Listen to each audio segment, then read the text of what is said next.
નમસ્કાર, નિર્માણ ન્યૂઝની વિશેષ રજૂઆત સાથે હું છું યજ્ઞ ત્રિવેદી। દર્શક મિત્રો, આજે નિર્માણ ન્યૂઝની વિશેષ રજૂઆતમાં વાત કરવાની છે સત્તાના મહાસંગ્રામને લઈને।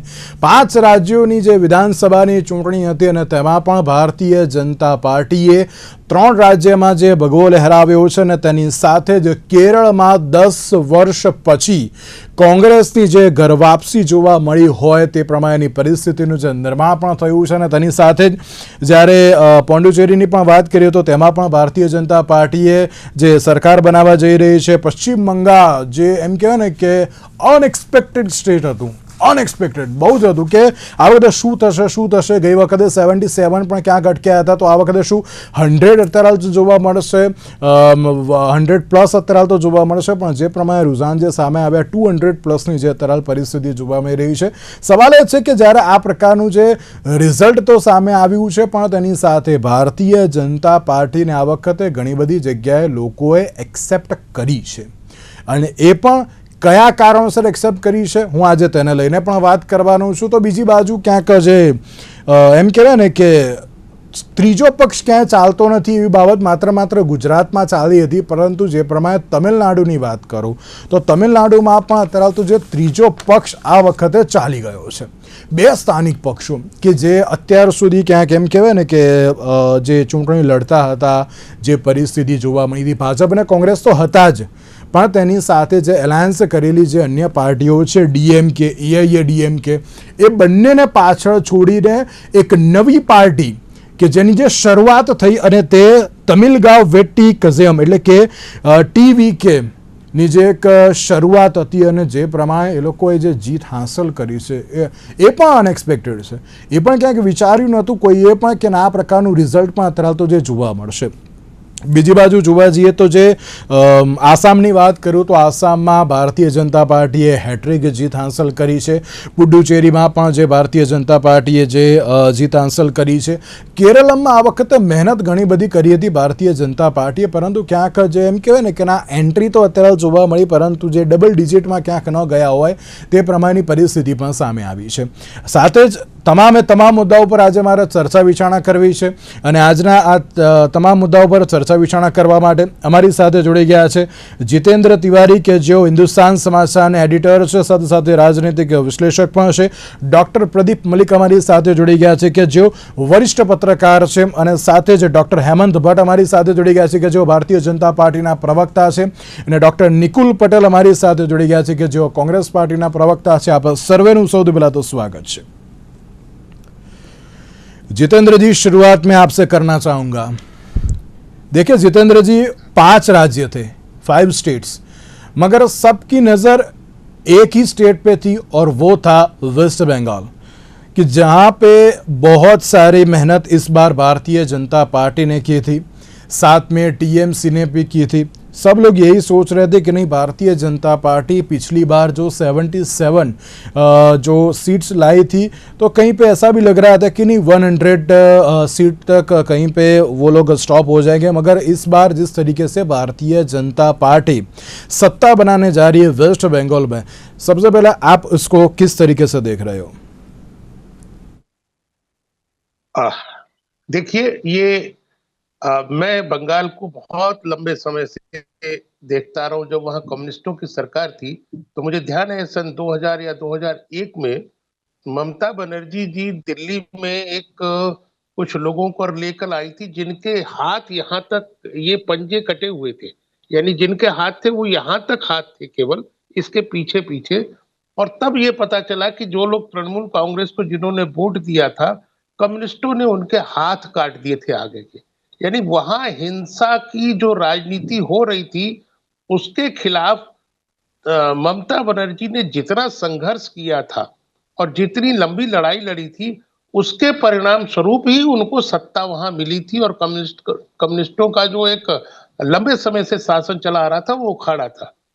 लेकिन दुर्भाग्य ये हुआ कि ममता बनर्जी ने वहां के जो लोगों का जनमानस जैसा था उसको समझने में बहुत बड़ी चूक कर दी। एक बार सत्ता मिलने के बाद वो लगातार एक वर्ग के तुष्टीकरण, यानी जब इस तरह के बयान आने लगे कि हमारा परसेंटेज ही 31 से शुरू होता है, तो उसमें कहीं ना कहीं जो वहां का राष्ट्रभक्त बंगाली समाज था, जो वहां का हिंदू समाज था, वो बहुत बुरी तरीके से आहत हो रहा था। तो पहला तो बहुत बड़ा जंग ये था कि वहां का जो हिंदू समाज है, वो बहुत समय से ये देख रहा था कि माँ, माटी और मानुष, इसका नारा देकर आई जो ममता जी हैं, उनका इस बार का अगर भी घोषणा पत्र आप देख लें, तो वो कहीं न कहीं मुल्ला, मुजम्मिल और मदरसों पे चला गया। यानी वो एक वर्ग के वोट के लिए पूरी तरीके से लालायित हो गई।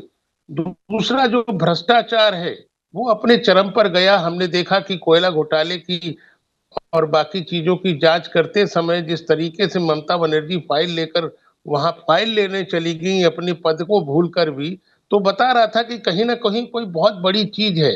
और तीसरा जो वहाँ के लोगों ने भी देखा कि जो वो लोगों के दम पर लड़के आई लेकिन अपने भतीजे के पीछे खड़ी हो गई, तो उनका जो परिवारवाद है, वो भी सामने आ रहा था।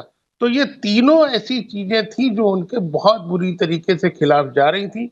ऐसे में अमित भाई शाह ने बहुत तरीके से रणनीति बनाई। हालाँकि पिछले साल भी, पिछले चुनाव में भी, सॉरी, 2021 के चुनाव में भी उनकी रणनीति बहुत कारगर थी, लेकिन 7 चरणों में जो चुनाव हुए, उसमें जितनी सुरक्षा, लोगों के अंदर जितना भय था, और इस बार भी वो भय दिखाई दिया। लोगों ने कहा भी है कि वो रैलियों को देखते थे, अंदर से हाथ हिलाते थे, सामने नहीं आते थे, या दुकानदार ये कहते थे कि भैया आप थोड़ा हम आपको ही समर्थन कर रहे हैं, पर देखिएगा तृणमूल के गुंडे ना आ जाएँ, हमको बाद में मारेंगे। इतना भय का माहौल। ऐसे में अमित भाई शाह, पूरी भारतीय जनता पार्टी और उसके सबसे बड़े नेता, जो एक करिश्माई नेतृत्व है उनके पास, नरेंद्र भाई मोदी, उन्होंने बंगाल की जनता को इस भय से, इस हिंसा से, इस भ्रष्टाचार से, इस परिवारवाद से मुक्ति दिलाने का जो संकल्प लिया, और उसको लेकर जिस तरह से घर-घर जाकर छोटी-छोटी लगातार पूरी, अब पूरे के पूरे देश के नेतृत्व को उन्होंने झोंका कि इससे मुक्त कराना है।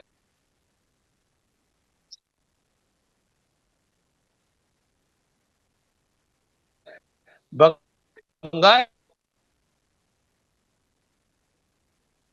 जी बिल्कुल क्या એ છે કે જે પ્રમાણે આ વખતે મેનિફેસ્ટોને લઈને પણ જે ભારતીય જનતા પાર્ટી ગઈ હતી, ટીએમસી અત્યારે હાલ તો જે પ્રમાણે આગળ વધી હતી, ત્યારે ચોક્કસથી ક્યાંક રિઝલ્ટ તો અનએક્સપેક્ટેડ છે, પણ તેની સાથે હવે આગામી સમયમાં કયા પ્રકારની પરિસ્થિતિ જોવા મળશે તે પણ એક સવાલ અત્યારે હાલ તો જે યથાવત જોવા મળી રહ્યો છે. સાથે જ મારે એક સવાલ અત્યારે હાલ તો પ્રદીપજી આપને પૂછવો છે કે જે પ્રમાણેની પરિસ્થિતિ જે સામે આવી, તમે ને મેં છેલ્લા ઘણા વખતથી 5 રાજ્યો ઉપર જે આપણે ચર્ચા કરી હતી, લાસ્ટ ટાઈમ પણ આપણે જે ચર્ચા કરી હતી ને તેમાં પણ એક એવી બાબત જોવા મળી હતી કે આ વખતે વેસ્ટ બેંગોલની કયા પ્રકારની સિચ્યુએશન જોવા મળશે, વેસ્ટ બેંગોલમાં આ વખતે શું હશે શું નહીં, એવા ઘણા બધા જે સવાલ હતા. અને તેની સાથે જ મેં આજે શરૂઆત વેસ્ટ બેંગોલથી એટલા જ માટે કરી છે કારણ કે એમ કહેવાય ને કે સેન્ટર ઓફ એટ્રેક્શન આ વખતે એ જ હતું. એમ કહે ને 5 રાજ્ય હોય ને 5 રાજ્યમાંથી એક એવું જે રાજ્ય હોય કે જે સૌથી મહત્ત્વનું આ વખત હોય ને તેની ઉપર જ વધારે ચર્ચા હોય, અને એ હતું વેસ્ટ બેંગોલ. અને જે પ્રમાણે રિઝલ્ટ જે જોવા મળી રહ્યું છે, કઈ રીતે જોઈ રહ્યા છો પ્રદીપજી આપ પણ? કારણ કે એમ કહેવાય ને કે ટીએમસી કે જે અત્યાર સુધીની જે એમ કહેવાય ને કે એક હતું જે સરકાર ચાલતી હતી, મમતા બેનર્જીના ગઢમાં કોઈ પણ આવે તેવી પણ ક્યાંક સવાલ હતો કે કોઈ આવી શકે તેમ પણ ન હતું. અને જે આજે એટલે એમ કહેવાય ને કે 2021માં જે પ્રમાણે ભારતીય જનતા પાર્ટી વિપક્ષમાં આવી હતી, ત્યારથી જ દરેક લોકોનો સવાલ હતો કે ના, વિપક્ષમાં ભારતીય જનતા પાર્ટી હવે ટૂંક સમયમાં સત્તા પક્ષ પર આવશે. અને આ વખતે ક્યાંક અનએક્સપેક્ટેડ હતું, પરંતુ આ વખતે ક્યાંક જોવા પણ મળ્યું. કઈ રીતે જોઈ રહ્યા છો આપ વેસ્ટ બેંગાલમાં ભારતીય जनता पार्टी ની जीतने? यज्ञ भाई, आपने बिल्कुल सही कहा. हम लोग पिछले कई दिनों से इसके ऊपर चर्चा कर रहे हैं. टेलीविजन पे भी हम लोगों ने कई बार इसकी चर्चा करी है. बंगाल आजादी के बाद लगभग 30 साल कांग्रेस के पास रही, 34 साल पूरे के पूरे वामपंथियों के साथ रही, और पिछले 15 साल से तृणमूल के साथ रही. और ये तो आप देखते हैं कि जिसको भी बंगाल के लोगों ने सत्ता दी है, लंबे समय के लिए दी है. और साथ में एक और ये भी इंटरेस्टिंग बात है, पूरी जंगी बहुमत, जिन्हें गुजराती में कहवा है जंगी बहुमत थी, बिग मार्जिन थी, दिया है. और इस बार 15 साल के बाद जब सत्ता का परिवर्तन हो रहा है, तो हम लोग अभी पिछले दिनों चर्चा ये कर रहे थे कि cut and cut, neck and neck race है. एग्जिट पोल भी आप देखिए तो कुछ एक ममता बनर्जी को और बीजेपी को बिल्कुल करीब रख रहे थे। सिर्फ लास्ट वाला एग्जिट पोल जो आया, जो एक दिन के बाद आया, उसमें ही सिर्फ बनर्जी की पार्टी तृणमूल कांग्रेस को काफी पीछे दिखाया गया और बीजेपी को काफी आगे दिखाया गया। और अल्टीमेटली जो रिजल्ट भर के आया है वो तो दिखा रहा है कि जिस तरीके से इससे पहले कांग्रेस को, फिर वामपंथियों को और फिर टीएमसी को बहुत बड़ा बहुमत के साथ सत्ता दिया गया, ठीक वैसे ही बहुत बड़ा बहुमत के साथ बीजेपी को दिया गया है। उनके ऊपर जिम्मेदारी बहुत बड़ी आई है। 15 साल, पिछले 5 साल 7 साल से लगातार मेहनत करते आ रहे हैं शुभेंदु अधिकारी जी और उनके दूसरे सहयोगी लोग। बहुत मेहनत किया है लोकल लेवल पे, और केंद्र से तो मोदी जी और अमित भाई तो इस बार देखिए, मोदी जी जो दूसरे राज्यों में प्रचार करते हैं तो रात में दिल्ली पहुंच जाते थे। इस बार वो दिल्ली नहीं पहुंचते थे, कई बार वो बंगाल में ही रुक जाते थे। और गृह मंत्री के ऊपर तो आरोप ये लगने लगा था कि वो भारत के गृह मंत्री हैं या बंगाल के मंत्री हैं, क्योंकि इतने समय बंगाल में। लेकिन ये दिखाता है उनके प्रतिबद्धता को, ये दिखाता है उनकी हाउ डिटरमिन्ड दे वर कि इस बार पिछली बार की तरह बहुत मेहनत किया था लेकिन 77 पे आके रुक गए थे। इस बार हम काफी आगे निकल जाए, और निकल गए। तो बहुत ये कहेंगे इसको सस्टेन्ड एफर्ट है। 5 साल 7 साल 8 साल का लगातार एफर्ट और लगातार सस्टेन्ड प्रेशर टीएमसी के ऊपर आया, और उसका रिजल्ट आज देखने को मिल रहा है। इससे पहले हमारे को पैनलिस्ट बता रहे थे कि टीएमसी अक्सर कहा करती थी कि हमारी गिनती तो 31 से ही शुरू हो जाती है, क्योंकि वे अश्योर्ड थे कि उनको एक समुदाय का 30% जिनका संख्या है उनको वो समुदाय का पूरा वोट मिल रहा है। लेकिन इस बार आप देखिए, ममता बनर्जी की बहुत बड़े लेफ्टिनेंट हुआ करते थे हुमायूं कबीर, जिनको की पार्टी से निकाल दिया गया, और वो 2 जगह से चुनाव लड़ रहे हैं। जहां तक मुझे ख्याल में है दोनों जगह से वो जीत रहे हैं, और दोनों जगह नंबर 2 पे टीएमसी नहीं है, दोनों जगह पर बीजेपी है। ये मैं शाम के 4-5 बजे का रिजल्ट देख रहा हूँ, उसके बाद से अपडेट हुआ नहीं है, इसलिए मुझे ख्याल में नहीं है। तो हुमायूं कबीर, मेरा ये कहने का अर्थ ये है कि जहां पर भी उस समुदाय के लोगों को भी एक ऑप्शन दिखा है, उस ऑप्शन का उन्होंने उपयोग किया है। आंख मूंद कर टीएमसी के पीछे नहीं गए हैं, इस बार कम से कम दिख रहा है।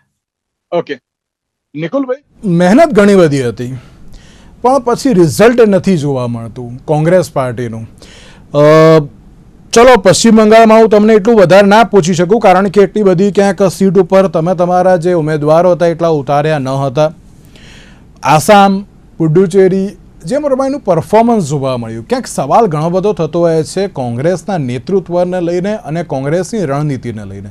શું કહેશો આપ? સૌ પ્રથમ તો કેરલમથી શરૂ કરીશ કે જે રીતના કેરલમની અંદર પરિણામો આવ્યા તો ડેફિનેટલી એક આવકારદાયક પરિણામ છે, અને ત્યાં નેતૃત્વ પર હા, બિલકુલ સાચી વાત છે, કારણ કે વર્ષ પછી એન્ટ્રી થઈ છે તમારી ત્યાં, એ બહુ સારી વાત છે। એટલે જ હું ત્યાંથી એક પોઝિટિવ નોટ ઉપર શરૂઆત કરવા માંગીશ, કારણ કે હંમેશા કોંગ્રેસ માટે એવા જ સવાલો પૂછવામાં આવે છે કે એમના દ્વારા કોઈ જીત થતી નથી। જેવી રીતના બીજેપી બંગાળમાં પ્રથમ વખત આવી તો એની જેટલી વાહવાહી સમગ્ર મીડિયામાં અને ચર્ચાઓમાં થાય છે, એટલી કેરલમાં કોંગ્રેસની જીત થઈ છે એની કશે ચર્ચાઓ નથી થઈ રહી। પરંતુ હંમેશા એવું જ કહેવામાં આવે છે કે બીજી જગ્યાએ કોંગ્રેસના પરફોર્મન્સ વીક છે। હું તમારા માધ્યમથી જનતાને જણાવવા માંગીશ કે કેરલમાં કોંગ્રેસ ના સારા બહુમતીથી આવ્યા છે અને તે સરકાર બનાવવા જઈ રહ્યું છે। તમિલનાડુની અંદર ડેફિનેટલી ડીએમકે જોડે ગઠબંધન હતા, પરંતુ ત્યાંના એક્ઝિટ પોલ્સ અને ઇવન ભારતીય જનતા પાર્ટીના અને એનડીએના સમીકરણો બી કામ નથી લાગ્યા, કારણ કે ત્યાંની જનતાએ એક અલગ જ પ્રકારનું રિઝલ્ટ આપ્યું છે, જેમાં પ્રથમવાર ચૂંટણી લડતી એક પાર્ટીને આટલું બધું બહુમત મળ્યું છે। પણ આવકારદાયક છે, અને આનંદની વાત એ છે કે એમના દ્વારા કોંગ્રેસને કહેવામાં આવ્યું છે કે અમે તમારા સમર્થનમાં સરકાર બનાવવા માંગીએ છીએ। તો એક બે રાજ્યોની વાત કરીએ તો ક્યાં કશે ને કશે કોંગ્રેસને એક આનંદના સમાચારો છે। ડેફિનેટલી પશ્ચિમ બંગાળ અને આસામ, પહેલા હું આસામની વાત એટલે કરીશ કારણ કે આસામમાં શું કહેવાય કે ગોગોઈજીના નેતૃત્વમાં સમગ્ર ચૂંટણી લડાઈ રહી હતી અને તેઓ પ્રદેશ પ્રમુખ હતા, તેઓ પોતે બી ચૂંટણી હારી ચૂક્યા છે।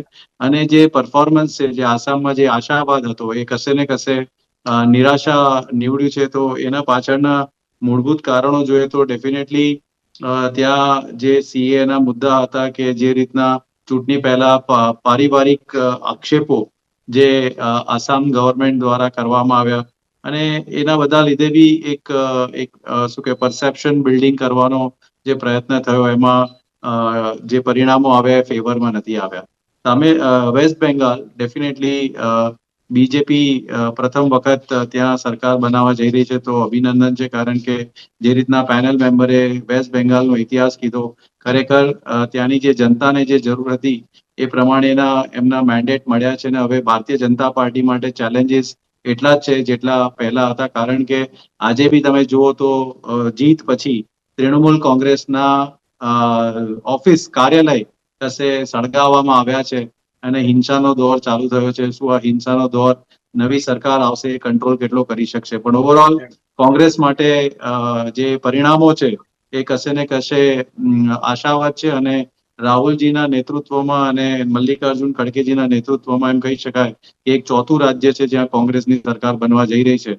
એટલે ભારતીય જનતા પાર્ટી હંમેશા જે હારના સિલસિલા ગણાવતા હોય છે તો એમાં હું એમને કહીશ, વિનંતી કરીશ કે આ એક જીતના પરિણામો એડ કરીને ડેફિનેટલી થોડું એપ્રિશિએટ કરે એવી મારી એમને વિનંતી છે.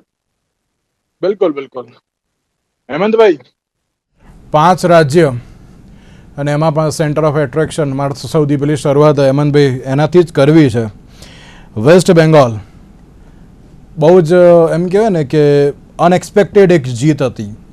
ઇવન ભારતીય જનતા પાર્ટી માટે પણ, તમે કદાચ એગ્રી કરશો આ વખતે, કારણ કે એમ કહેવાય ને કે બહુ ટીએમસી અને ભાજપની ક્યાંક કરો યા મરોની પરિસ્થિતિ તો હતી ને, જે પ્રમાણે આ જીત હાંસલ કરી છે. મારો સૌથી પહેલો સવાલ તો એ છે કે આ ભારતીય જનતા પાર્ટીની જીત કયા બેઝ ઉપરની છે? એક ટીએમસીની જે એમ કહેવાય ને કે ગુંડાગીરીની જે બધી બાબતો જે સામે આવતી હતી, હિંસાની રાજનીતિની જે બાબત સામે આવતી હતી, પ્રદીપજી અને જીતેન્દ્રજી બંને વાતથી એગ્રી કરશે કે ક્યાંક એવી પણ બાબત હતી કે આનામાં લો એન્ડ ઓર્ડરના માત્ર તો બહુ સારી રીતે સાચવીશું એટલા માટે અમને સરકાર આપો, કે પછી હિન્દુત્વ કાર્ડ જે જોવા મળ્યું કે જેના કારણે ભારતીય જનતા પાર્ટીની વેસ્ટ બેંગાલમાં જીત થઈ છે? હેમંતભાઈ. ભાઈ, પહેલા તો ભારતીય જનતા પાર્ટીના કરોડો કાર્યકરો માટે આજે અમારા આદ્ય સ્થાપક પરમ વંદનીય સ્વર્ગસ્થ શ્રી શ્યામા પ્રસાદ મુખર્જી, કે જેઓ પશ્ચિમ બંગાળના એક વખતે કલકત્તા યુનિવર્સિટીના વાઇસ ચાન્સલર હતા, અને આવી સાક્ષર વ્યક્તિએ ભારતીય જનસંઘની 1951માં સ્થાપના કરી, ત્યારે દરેક ભારતીય જનતા પાર્ટીના કાર્યકરના હૃદયમાં એક રંજ રહેતો હતો કે પાર્ટી કાશ્મીરથી કન્યાકુમારી કે ગુજરાતથી આસામ સુધી ફેલાવો ખૂબ થયો છે, પરંતુ પશ્ચિમ બંગાળમાં ક્યાંક ને ક્યાંક ક્યારેક ભારતીય જનતા પાર્ટીનું શાસન ક્યારે આવશે એ સ્વપ્ન દરેક ભારતીય જનતા પાર્ટીના કાર્યકરના માનસપટ પર હતું. અને આજે માનનીય શ્રી પ્રધાનમંત્રી શ્રી નરેન્દ્રભાઈની લોકપ્રિયતા અને અમિતભાઈની સખત મહેનત અને ત્યાંના સંગઠનના, ચાહે શુભેન્દુ અધિકારીજી હોય, દિલીપ ઘોષી હોય, શ્રમિક ભટ્ટાચાર્યજી પ્રદેશ પ્રમુખશ્રી હોય, સુકાંતુ મજમુદારજી હોય, એ બધા જ અગ્રણીઓની સાથે કાર્યકરોના જે સંગઠને પોતાના જીવના બલિદાન આપીને, આજે મારે બહુ જ શ્રદ્ધાપૂર્વક અને બહુ જ લાગણી સાથે એ ભારતીય જનતા પાર્ટીના કાર્યકરોને યાદ કરવા પડે કે જેમણે 2016 થી 2026 સુધી કેટલાય કાર્યકરોએ પોતાનું બલિદાન આપ્યું, તેમના પરિવારોએ અનેક યાતનાઓ ભોગવી. યજ્ઞભાઈ, આઝાદી પછીના 24 વર્ષ કોંગ્રેસનું શાસન રહ્યું, એ પછીના લગભગ 34 વર્ષ જેટલું લેફ્ટિસ્ટ પાર્ટીઓનું શાસન રહ્યું, એ પછીના 15 વર્ષ મમતા બેનર્જી અને તૃણમૂલ કોંગ્રેસનું શાસન રહ્યું. પણ આ બધા ગાળા દરમિયાન, લેફ્ટિસ્ટ શાસન દરમિયાન અને તૃણમૂલ કોંગ્રેસના શાસન દરમિયાન પશ્ચિમ બંગાળમાં જે રાજકીય હિંસા જોવા મળતી હતી એને જાણે બિલકુલ સામાન્ય વ્યવહાર હોય ને એ પ્રમાણે આપણા રાજકીય પરિપ્રેક્ષમાં અને મીડિયા ક્ષેત્રમાં પણ ગણવામાં આવતું હતું કે ચૂંટણી પછી પશ્ચિમ બંગાળમાં તો હિંસા થાય જ, ચૂંટણી વખતે પણ પશ્ચિમ બંગાળમાં હિંસા થાય. બહુ સાચી વસ્તુ કહું તો યજ્ઞભાઈ, 2021માં જે વિધાનસભાનું ઇલેક્શન થયું એમાં ભારતીય જનતા પાર્ટીને 38% વોટ મળ્યા અને એ વખતે Bharatiya Janata Party was poised to form the government, પણ માત્ર ને માત્ર લો એન્ડ ઓર્ડરની સિચ્યુએશનના લીધે ત્યાં જે પ્રમાણે લોકોને ભયનું વાતાવરણ ઊભું કરવામાં આવ્યું હતું, તમે સાંભળ્યું હોય તો અભિષેક બેનર્જી, મમતાજીના ભત્રીજાએ જ્યારે એ પ્રમાણેનું નિવેદન આ ચૂંટણીઓ પહેલા પણ કર્યું હતું કે ચૂંટણીઓ એક વખત પતી જવા દો, પછી યુનિયન ગવર્મેન્ટ કે દિલ્હીમાંથી કોઈની તાકાત નથી કે અહીંયા પશ્ચિમ બંગાળમાં અમે જે કરીશું ને એમાં કોઈ પણ પ્રકારની દખલગીરી એ કરી શકે.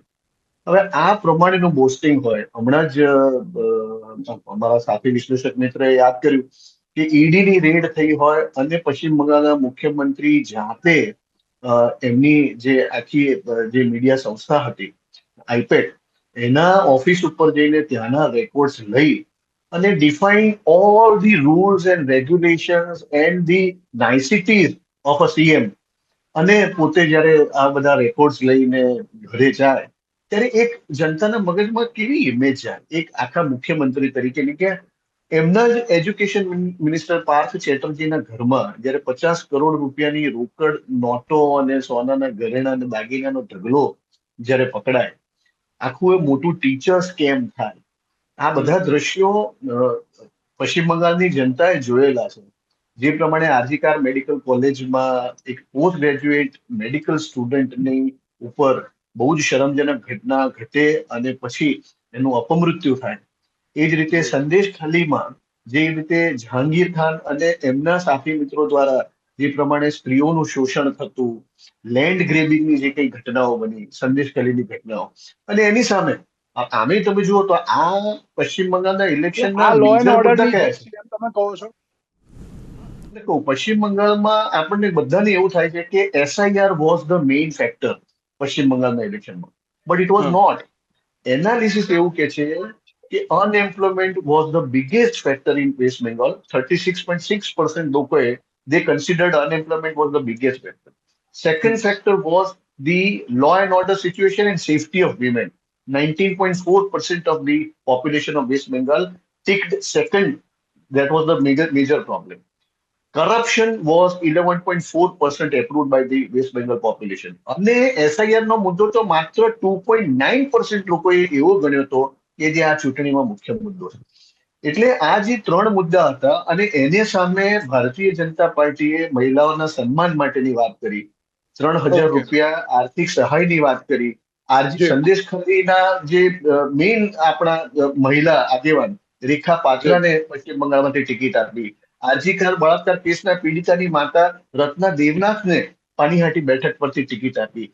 આ બધાની એક અસર આવી. એટલે ક્યાંક એમ કહી શકાય કે આ વખતે જે પ્રમાણે લો એન્ડ ઓર્ડરની જે પરિસ્થિતિ હતી તેને લઈને ક્યાંક વેસ્ટ બેંગાલમાં અત્યારે તો ભારતીય જનતા પાર્ટીને ક્યાંક જીત હાંસલ થઈ છે. આ જ મુદ્દા ઉપર ચર્ચા વિચારણા હું યથાવત રાખીશ. સમય થયો છે એક વિરામનો.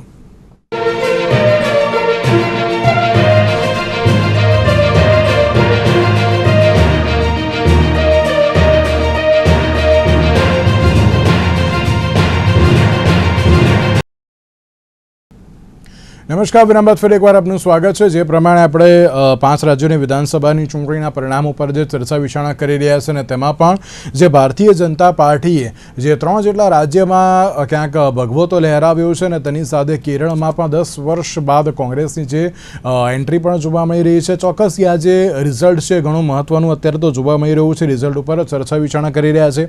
ચર્ચા વિચારણા કરવા માટે અમારી સાથે ઉપસ્થિત છે જીતેન્દ્રભાઈ તિવારી કે જેઓ હિન્દુસ્તાન સમાચારના એડિટર છે, સાથે સાથે ડૉક્ટર પ્રદીપ મલિક કે જેઓ વરિષ્ઠ પત્રકાર છે, ડૉક્ટર નિકુલ પટેલ કે જેઓ કોંગ્રેસ પાર્ટીના પ્રવક્તા છે અને ડૉક્ટર હેમંત ભટ્ટ કે જેઓ ભારતીय जनता पार्टी ना प्रवक्ता है. आप सर्वेનું ફરી એકવાર સ્વાગત છે. जितेंद्र जी, जिस तरीके से अगर हम वेस्ट बंगाल की तो बात कर रहे हैं मगर उसके साथ ही अगर हम और एक स्टेट की अगर हम बात करें तो कहीं पे एक सवाल ये भी देखने को मिल रहा है कि जो टीवी के कि एक तरफी लीड देखने को मिल रही है. किस तरीके से देख रहे हैं आप टीवी के को? क्योंकि सब लोग यही मान रहे हैं कि नहीं अभी टीवी के अभी जीतेगी कि नहीं. અને તેની સાથે જ મારે એક સવાલ એ પણ પ્રદીપજી આપને પણ પૂછવો છે કે ટીવી કેની આપણે વાત કરીએ તો ટીવી કેની જે એન્ટ્રી અત્યારે તો જે જોવા મળી રહી છે કઈ રીતે જોઈ રહ્યા છો આપ? કારણ કે ના ડીએમકે ના એઆઈએડીએમકે અને ત્રીજો જ પક્ષ અત્યારે તો જે એન્ટ્રી કરી રહ્યો છે, કઈ રીતે જોઈ રહ્યા છો આપ તેને?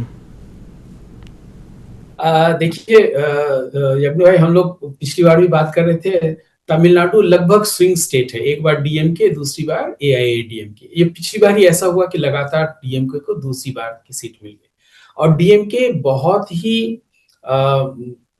ही एरोगेंट पार्टी हो गई थी। आप देखिए किस तरीके से उन्होंने अपने जो अलाइज हैं उसको ट्रीट किया है। वाइको की पार्टी को कैसे ट्रीट किया उन्होंने, और कांग्रेस को कैसे ट्रीट किया। कांग्रेस ने एक बार गठबंधन बनाते समय, गठबंधन तो पहले से थी, चुनाव से पहले उन्होंने कहा था कि चुनाव के बाद हम लोग गठबंधन की सरकार बनाएंगे। और डीएमके ने साफ बोल दिया, भाई गठबंधन तक तो ठीक है, सरकार में कोई भागीदारी आपको मिलने वाली नहीं। तो कांग्रेस डीएमके वहां पर हमेशा से आइडेंटिटी पॉलिटिक्स खेलती है, एआईडीएमके भी आइडेंटिटी पॉलिटिक्स ही खेलती है। द्रविडियन पॉलिटिक्स आइडेंटिटी की बात वहां पर हमेशा से मुख्य रही है। लेकिन टीवी के कई बार तो कांग्रेस बोल रही थी कि ये तो बीजेपी की बी पार्टी है, और कई लोगों ने ऐसा सोचा भी क्योंकि टीवी के जो है वो कुछ अल्पसंख्यक समुदाय का वोट ले जाएंगे। वो अल्पसंख्यक समुदाय का वोट कहाँ जाएगा, डीएमके वाले जो डीएमके अलायंस है उसके कुछ वोट ले जाएंगे। कांग्रेस ने साफ बोला कि ये बी पार्टी है बीजेपी की, डीएमके ने बोला ये बी पार्टी है। अब पता चल रहा है कि वो न तो बी है न सी है, वो ए है, बाकी लोग बी सी डी पे पहुंच गए हैं। तमिलनाडु की जनता जब एमजीआर को उन्होंने चुना था, एक सुपरस्टार को चुना था उन्होंने, जिसको हटाया था एमजीआर ने, वो भी पार्टी बहुत पुरानी पार्टी डीएमके, अन्ना द्रविड़ मुनेत्र कड़गम, जिसके की लीडर खुद एक फिल्म के स्क्रिप्ट लिखने वाले बहुत, वो भी अपने आप में सुपरस्टार ही थे, करुणानिधि। तो एक करुणानिधि जी के बाद दूसरा सुपरस्टार एमजीआर आए। एमजीआर के जाने के बाद स्विंग स्टेट होता रहा, और फिर उन्होंने एमजीआर के बाद उनकी ही तैयार की हुई, उनकी ही सहयोगी जे जयललिता, अनदर सुपरस्टार को उन्होंने चुना था। अब सुपरस्टार तो दोनों चले गए, एक नया सुपरस्टार आया। लोगों ने सोचा ये कुछ नया करेंगे, लेकिन देखिए 100 सीट ले गए, लेकिन उनको थोड़ी सी अभी परेशानी है। उनको लगभग 1 दर्जन एमएलए चाहिए सरकार बनाने के लिए, और अब पता चल रहा है कि वो बी टीम किसके हैं या किसके साथ थे। वो अभी पता चलेगा कि अगर उन्होंने कांग्रेस के ऊपर एक बेट फेक भी दिया है ताकि वो डीएमके से अलग हो जाए, लेकिन let us see how it happens. लेकिन पॉइंट ये है कि उनको बहुत सीट मिले हैं, उनके ऊपर बहुत बड़ी जिम्मेदारी आ जाती है, क्योंकि उनको सरकार का, राजनीति का कोई अनुभव नहीं है। एमजीआर या जे जयललिता जब वो सरकार बनाए थे तो उनको राजनीति की बहुत पहचान थी, राजनीति में बहुत गहरी पकड़ थी। जे जयललिता तो बहुत तैयार होकर आई थी, वो चीफ मिनिस्टर बनी, बिल्कुल उनको एमजीआर का सपोर्ट था, इसमें कोई नो डाउट। उनको उनका सिंपैथी का भी वोट मिला, इसमें भी नो डाउट। लेकिन वो तैयार थी, पॉलिटिक्स को बहुत अच्छी तरीके से जानती थी। विजय ने बहुत सारे प्रॉमिसेस किए हुए हैं जनता को। खैर, अब ये प्रॉमिस की बात करें तो आजकल तो हर पार्टी ही प्रॉमिस करती है हम 2000 देंगे, तो कोई कहती है हम 2500 देंगे, कोई कहती है हम 3000 रुपए देंगे। अब स्टेट की आप जीडीपी देख लें, जिसको एसडी स्टेट जीडीपी बोलते हैं, और डेट रेशियो देखिए सभी राज्यों का, इन सभी राज्यों का, जो लोग इतने वेलफेयर को उन्होंने वेलफेयर को मजाक उड़ा दिया। भारतीय संविधान वेलफेयर स्टेट चाहती है, हम चाहते हैं कि लोगों का वेलफेयर हो, लेकिन उस वेलफेयर को जिस ढंग से बांटा जा रहा है, आखिर वो पैसा आएगा कहां से? एसडीजीपी और जीडीपी जो डेट रेशियो है वो इतना ऊंचा है कि विजय जी को भी बहुत मुश्किल होगा कि वो अपने सारे प्रॉमिसेस कैसे फुलफिल करें। बिल्कुल बिल्कुल सही है। और जितेंद्र जी, इस तरीके से आप भी देख रहे हो टीवीके की एंट्री को तमिलनाडु में? बिल्कुल वैसे ही देख रहा हूं जैसे दिल्ली में चमत्कार हुआ था केजरीवाल का। तो मैं नहीं चाहता हूं, और अभी ऐसी कोई घोषणा नहीं करता कि विजय जी का हश्र भी केजरीवाल की तरह होगा, बट ये वैसा ही प्रयोग है, एक आकर्षण है। और तमिलनाडु में और कर्नाटक में, कुछ दक्षिण के राज्यों में पहले से ही कुछ फिल्म अभिनेताओं के प्रति आकर्षण रहा है, खासकर तमिलनाडु में। वहां 2-3 लोग जो आए वो फिल्म इंडस्ट्री से आए, और ऐसे में एक अंडर करंट था। मुझे ऐसा लगता है, बहुत देखिए स्टालिन का जाना तो साफ दिखाई दे रहा था, लोगों के अंदर बहुत नाराजगी थी, बहुत नाराजगी थी। यानी ये बात तो विजय भी समझ गए थे कि इनके साथ जाने का मतलब है खुद को डुबो देना। और आज जो उनके रणनीतिकार है, उन्होंने पहले ही घोषणा की थी कि शायद अकेले लड़ोगे तो तुम्हारी स्थिति बेहतर होगी। तो विजय को ये समझ में तो आ गया था कि उनके फेवर में एक करंट है, बट जनता का मन जो है अगर वहां से उखड़ा डीएमके से, तो एआईएडीएमके के पास जयललिता जैसा कोई करिश्माई व्यक्तित्व तो था ही नहीं। और जो वहां 2-3 नेता हुए, उनके प्रति उनका कोई रुझान, कोई उनसे लगाव, कोई उनके प्रति विश्वास हुआ नहीं। इसलिए एआईएडीएमके और उसके गठबंधन को लोगों ने नकार कर, और स्टालिन की नाराजगी के बाद एक नए व्यक्ति को जो मिल रही था। और अब आप एक चीज समझ लीजिए, जहां भी परिवर्तन हो रहे हैं, पब्लिक का जब सेंटीमेंट बदलने लगता है, तो प्रचंड बहुमत देते हैं, सब जगह भरपूर देते हैं। अब आप ये पहले की तरह हंग वाला मामला बहुत कम रहता है। सब जगह देखिए, अभी बंगाल में जब बदला है तो वो 200 के ऊपर जा रहा है। यानी वो ऐसा नहीं है कि 150 पर आके रुक गया और फिर वैसा चलेगा। आप असम में देखिए, आप उत्तर प्रदेश में जब परिवर्तन हुआ था तो सीधे सीधे 300 के पार योगी आदित्यनाथ जी चले गए थे। ऐसे ही बिहार में भी आप देखिए कि एक तरफा जीत जब होती है तो जो दूसरा दल है वो सिमट जाता है। यानी भारत की जो जनता है, ये धीरे धीरे लोकतंत्र परिपक्व हुआ है और जनता समझदार हुई है। जिसको वो बहुमत देती है, वो प्रचंड बहुमत, पूर्ण बहुमत Okay. देती है। तो ये ऐसा लगता है कि विजय को वो बहुमत मिला है।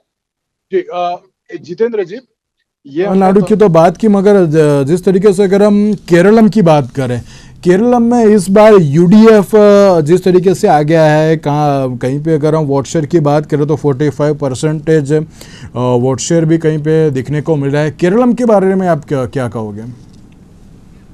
हमारे जो कांग्रेसी मित्र बैठे हैं, उनको बधाई देना चाहूंगा। और बहुत दिनों के बाद कांग्रेस को ये एक सफलता वहां मिली है। हालांकि 50 साल से ये होता था कि हर 5 साल बाद सत्ता परिवर्तन होता था, लेकिन मैं एक कठोर टिप्पणी करूंगा कि पिछली बार जब वहां अकेले राहुल गांधी जी, जो कि इनके सो कॉल्ड कर्णधार हैं, जो पार्टी को डुबो रहे हैं, जब वो रहे तो पहली बार ऐसा हुआ कि वह पार्टी सत्ता में नहीं आई।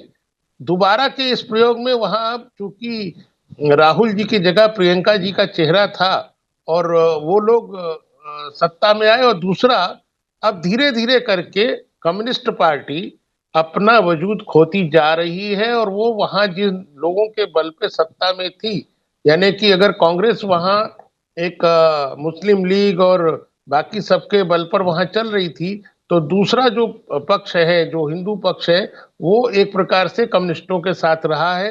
मैं समझता हूं कि अगले चुनाव में अभी भारतीय जनता पार्टी वहां 3 सीट पर पहली बार पहुंची है।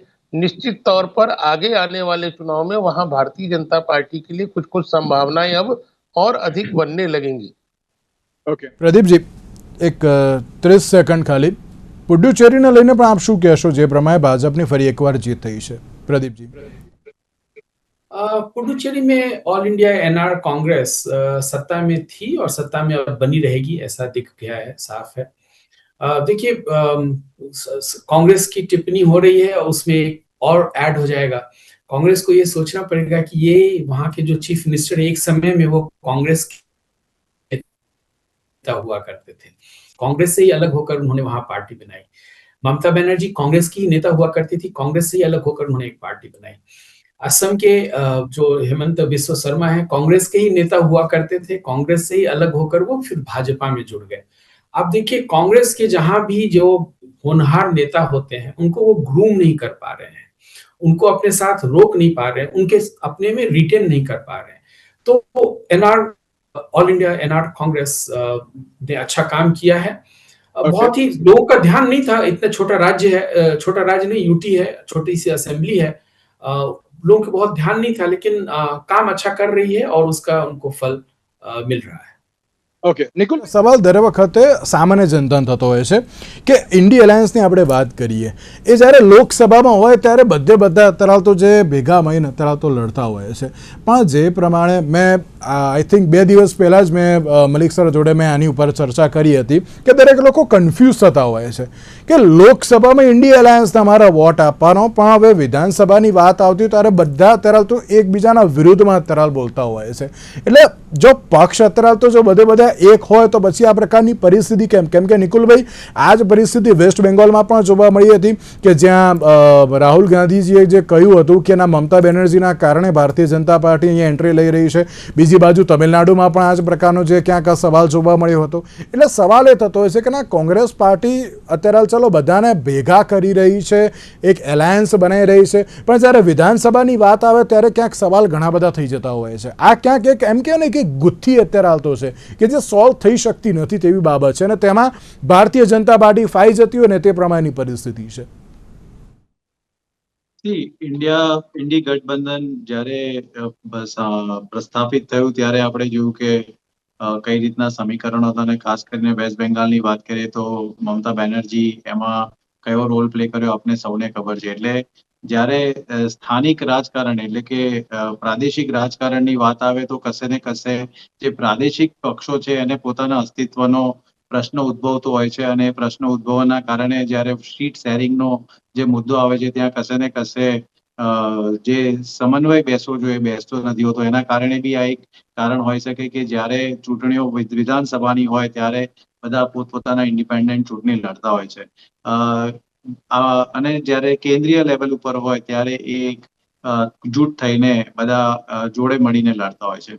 આવી જ પરિસ્થિતિ અલગ અલગ રાજ્યોમાં આપણને જોવા મળી. એટલે જ વેસ્ટ બેંગાલની અંદર તમે જોયું કે ભલે એક સમયે તૃણમૂલ કોંગ્રેસ શું કહેવાય કે ઇન્ડિયા ગઠબંધનનો પાર્ટ હતો, પણ જ્યારે વેસ્ટ બેંગાલની ચૂંટણી આવી તો કોંગ્રેસે તમામ સીટો પર ચૂંટણી લડવી પડી, અને મમતા બેનર્જીના જે જીત છે આજે એમને ભોગવવાના વારા આવ્યા કે એમના એકલા હાથે લડવાનો જે એમનો જે નિર્ણય હતો એ કદાચ એમને આજે ભોગવવો પડ્યો.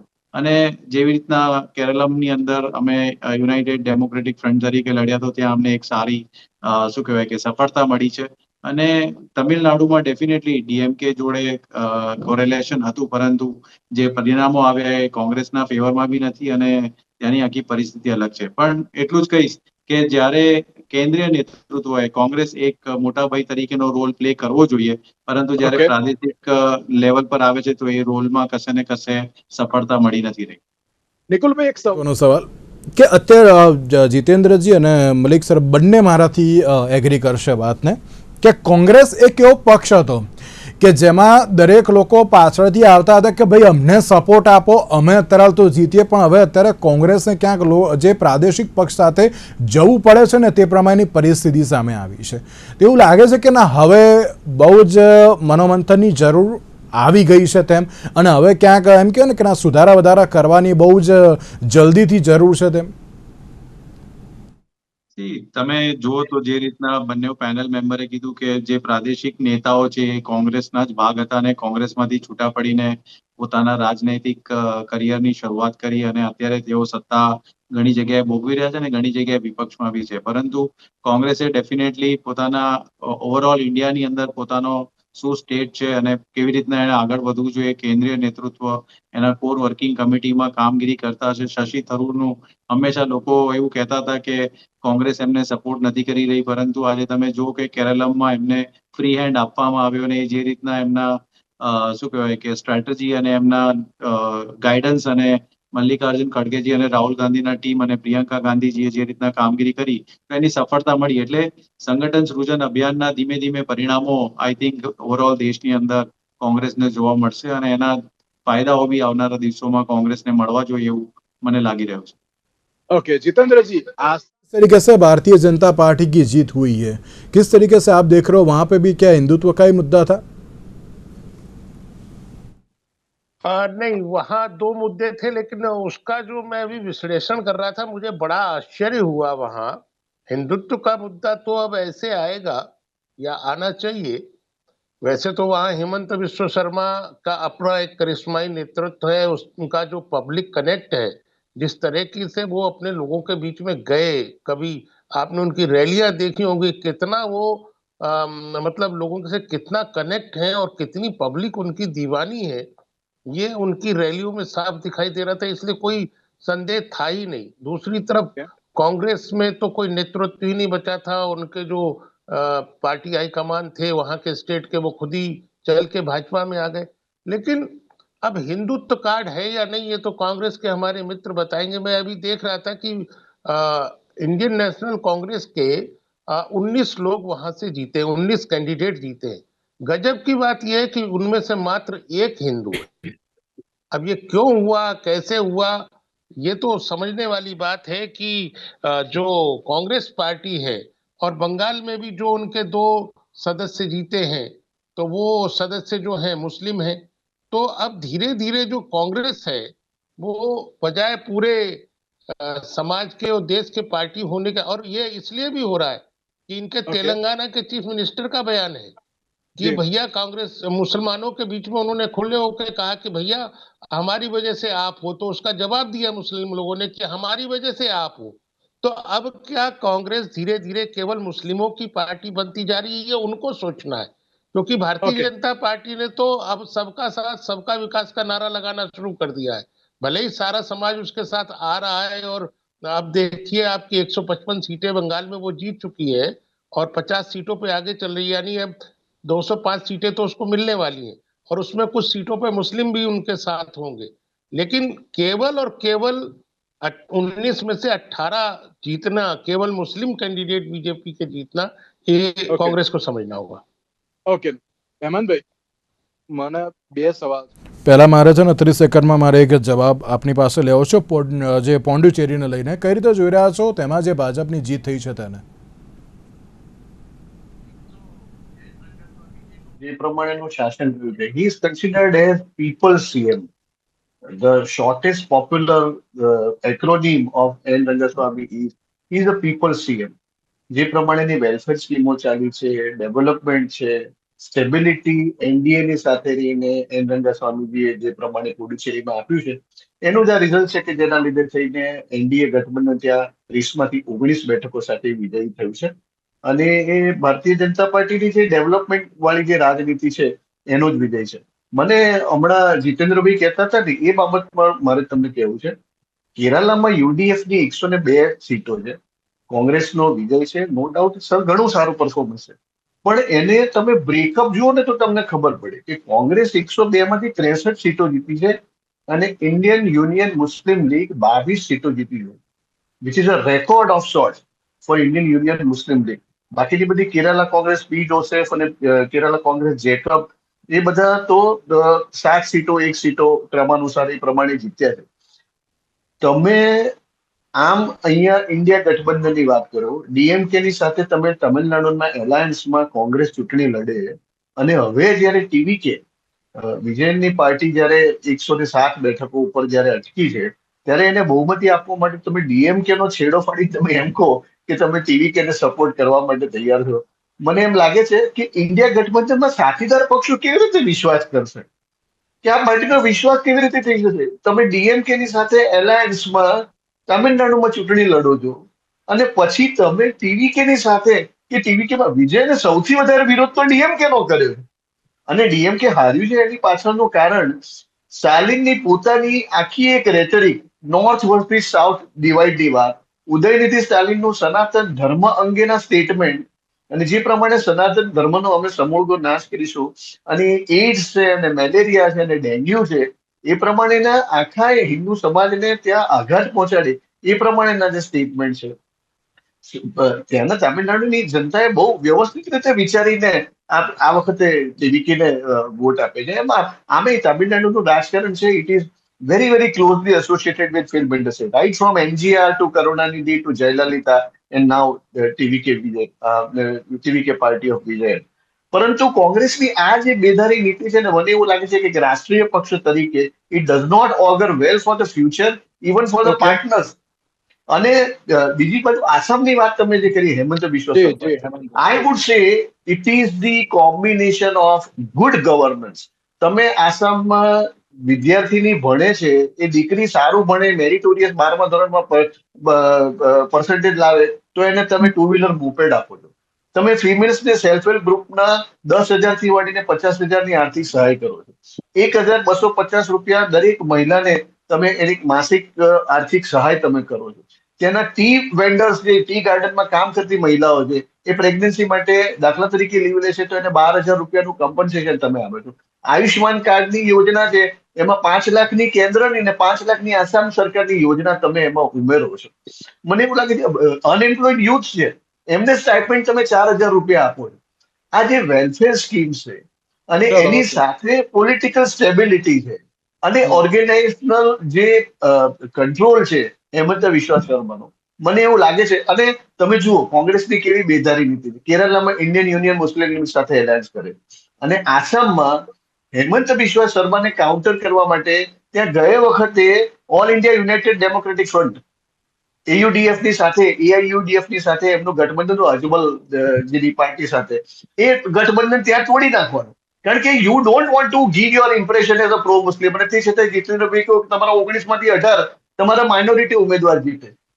એટલે આ હેમંતભાઈ જયારે સેક્યુલરિઝમમાં પણ તમારે ખરી નામાં confusion હોય ને, કેમ એમ કહેવાય ને હેમંતભાઈ કે મામા 2.0 કે જે ઘણી બધી વાર જે ચર્ચા થઈ હતી, શિવરાજસિંહ ચૌહાણ પછી અન્ય કોઈ એક એવા નેતા છે કે જેમને મામા 2.0 તરીકે અત્યારે તો જે પ્રખ્યાત થયા છે, એ જ બાબત ક્યાંક આસામમાં અત્યારે તો જીત અપાવી દીધી હોય તેવું કહી શકાય ખરી?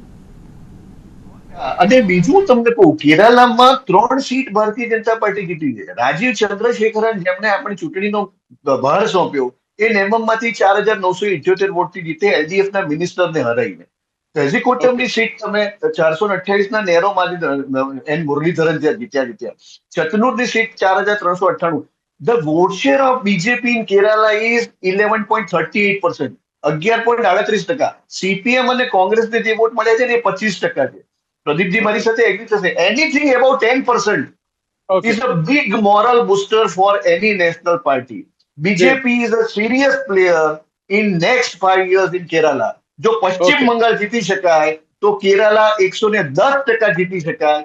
લેફ્ટનો જે વોઇડ પડશે, જે સ્પેસ કેરાલામાં પડશે, that is going to be occupied by BJP. I have no doubt as a BJP worker in the next coming 5 years. બિલકુલ બિલકુલ. તો આપ સર્વે અમારી સાથે જોડાયા, આપ સર્વેનો ખૂબ ખૂબ આભાર.